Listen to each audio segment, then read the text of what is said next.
नमस्कार मित्रांनो, मराठी माणूस प्रदीप. आज एका अशा गोष्टीविषयी चर्चा करणार आहोत ना, की म्हणजे आत्तापर्यंत आपल्याला काही या गोष्टीतलं काही तथ्य किंवा या गोष्टीतलं काय म्हणतो आपण एक रिझल्ट जो असतो ना, तात्पर्य जसं आपण गोष्टींना एखाद्या तात्पर्य लावतो, तसं ते तात्पर्य आत्तापर्यंत कळलं नाही. बारामतीची पोटनिवडणूक लागली आणि अजितदादा गेल्यानंतर बारामतीच्या पोटनिवडणुकीमध्ये अनेक जण आपल्या फॉर्म घेऊन धावत सुटले. ते बिचुकले तर काय आपलं म्हणजे मला तर वाटतं ते मोदींच्या विरोधात उभे राहतील. त्यांचा काही विषयच नाही. पण महत्त्वाची लढत सुनेत्राताई पवार, माननीय उपमुख्यमंत्री, त्यानंतर पुढे काँग्रेसचे आकाश मोरे आहेत आणि करुणा मुंडेंनी फॉर्म भरला आहे. आता कुठल्या बेसिसवरती भरला आहे आणि काय नक्की त्यांना करायचं आहे? राजकारणात एंट्री घ्यायची आहे की काही धनुभाऊंना रिप्लेस करायचं आहे की काय विधानसभेमध्ये जाऊन मला काही समजत नाही आहे.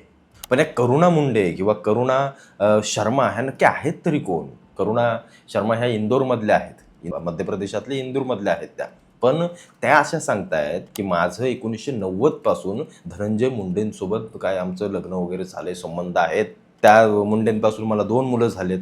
या सगळ्या आरोपांमुळं करुणा मुंडे ज्या आहेत त्या सतत बातम्यांमध्ये, चर्चांमध्ये आपल्याला पाहायला मिळाल्या. आणि खास करून जेव्हा महाविकास आघाडीचं सरकार आलं आणि धनंजय मुंडे जेव्हा मंत्री झाले, तेव्हा तर करुणा मुंडेंनी अगदी म्हणजे काय म्हणतात त्याला, राडाच करून टाकला. पूर्ण सगळ्यांनाच सांगून टाकलं की माझं आणि त्यांचं काय मॅटर आणि काय सगळ्या गोष्टी आहेत त्या. बरं, या सगळ्या गोष्टींवरती कोर्टाने देखील हा फैसला दिला की जी काही पोटगी तुम्ही देताय ना त्या करुणा मुंडेंना, ती देत राहावी लागेल धनंजय मुंडेंना. म्हणजे हे मान्य केलं आणि त्याच्यामुळे धनंजय मुंडे पूर्णपणे तोंडावर पडले. धनंजय मुंडेंना पण कळेनासं झालं की नक्की आता त्याला होतंय काय पुढं. आणि त्यांनी जाहीर करून टाकलं की माझा या बाईशी संबंध आहे. हे त्यांनी जाहीर केलं की माझा हिच्याशी संबंध आहे. पण माझं लग्न हिच्याशी झालं नाही आहे. जर त्या करुणा मुंडे जे आरोप करत होते की माझं लग्न मुंडेंशी झाले, धनंजय मुंडेंशी, आणि सगळं त्यांनी ते डॉक्युमेंट्स आणि या सगळ्या गोष्टी दाखवल्या. ही 2 मुलं आहेत माझी यांच्यापासूनची. या सगळ्या गोष्टींचा राडा आपण सर्वांनी पाहिला. पण धनंजय मुंडे काही ऐकायला तयार नाही आहेत. तर ते तर म्हणायला लागले की माझं लग्न झालं नाही, पण मी सहवासात आहे. म्हणजे हे मुंडे कुठल्या कांडामध्ये सापडतात मला समजत नाही आहे. त्या आता वाल्मिक कराडच्या सगळ्या गोष्टींमध्ये धनंजय मुंडे आहेत, त्यांचं नाव समोर आलं आहे. आपण सर्वांनी तो सगळा कांड आपण सर्वांनी पाहिला की नक्की काय आणि कशा पद्धतीनं धनंजय मुंडेंचं राजकारण होतं. या करुणा शर्मांच्या किंवा करुणा मुंडेंच्या या प्रकरणामध्ये देखील धनंजय मुंडे व्यवस्थित कैचीत सापडले. कारण हे असू शकतं, जर तुम्ही मान्य करताय, जर तुम्ही काय करताय, मान्य करताय की माझे संबंध होते, याचा अर्थ आता लग्न झालं की नाही ते आता तुम्हालाच माहिती असेल. किंवा जर तुम्ही पोटगी देताय, पोटगी कधी दिली जाते? तुम्ही जेव्हा लग्न करता, तुम्ही तुमच्या पत्नीला सोडता किंवा काय कारणास्तव तुम्ही एकमेकांपासून लांब राहता, तेव्हा पोटगी देणं कोर्टानं तिथं मान्य केलं. कोर्टानं मान्य केलं याचा अर्थ लग्न झालंय. लग्न झालं याचा अर्थ तुम्ही ती मुलं 2 काढलेत. पण या सगळ्या गोष्टींवरती मला वैयक्तिक असं वाटतं की कालच्या बारामतीच्या त्या निवडणुकीमध्ये फॉर्म भरण्याच्या प्रक्रियेमध्ये जरा थोडंसं उघडच झालं सगळं. काय म्हणता? जेव्हा करुणा मुंडेंचा मालमत्ता आणि या सगळ्या गोष्टी जेव्हा बाहेर निघाल्या, जेव्हा आपण फॉर्म भरायला जातो तेव्हा आपल्याला सगळं द्यावं लागतं. जंगम मालमत्ता किती, एकूण मालमत्ता किती, काय सगळ्या गोष्टी. तेव्हा मुंडेंचा सहवास लगेच दिसून आला. मी तुम्हाला सांगतो ती मालमत्ता नक्की किती आहे, तुम्ही जरा बघा एकदा.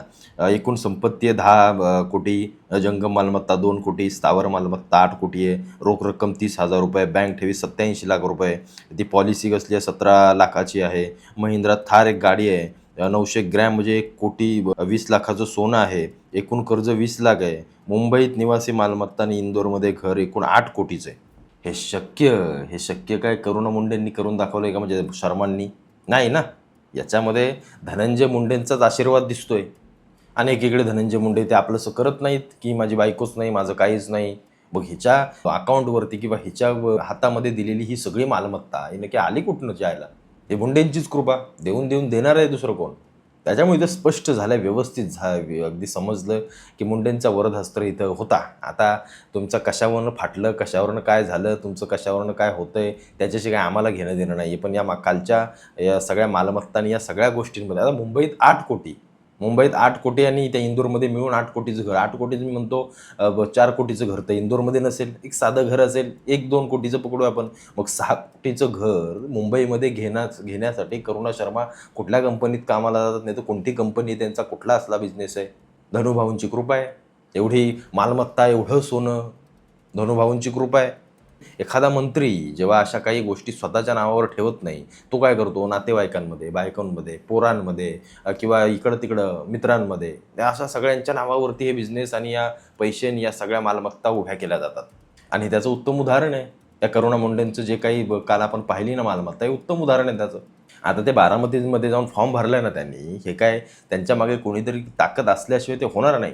मग ते नक्की सुनेत्रा वहिनींची मतं खायची आहेत की त्या आकाश मोरेंची मतं खायची आहेत, पण कोणीतरी करुणा शर्मांना किंवा करुणा मुंढेंना तिथपर्यंत पोहोचवलं आणि तिथं उभं केलंय, हे काय मान्य करायला आपल्याला काही हरकत नाही आहे. आणि हेही मान्य करायला हरकत नाही आहे की करुणा मुंढे या धनंजय मुंडेंच्या कोणीतरी आहेत, हे मान्य करायला खरंच काय हरकत नाही. कारण एवढी संपत्ती कोण देतो तुझ्या आईला?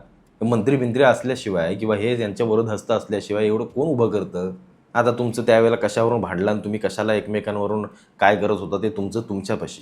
पण करुणा मुंडेंच्या घरात गेल्यानंतर आपल्याला एवढंच म्हणावं लागेल की धनंजय मुंडे इथेच राहतात का?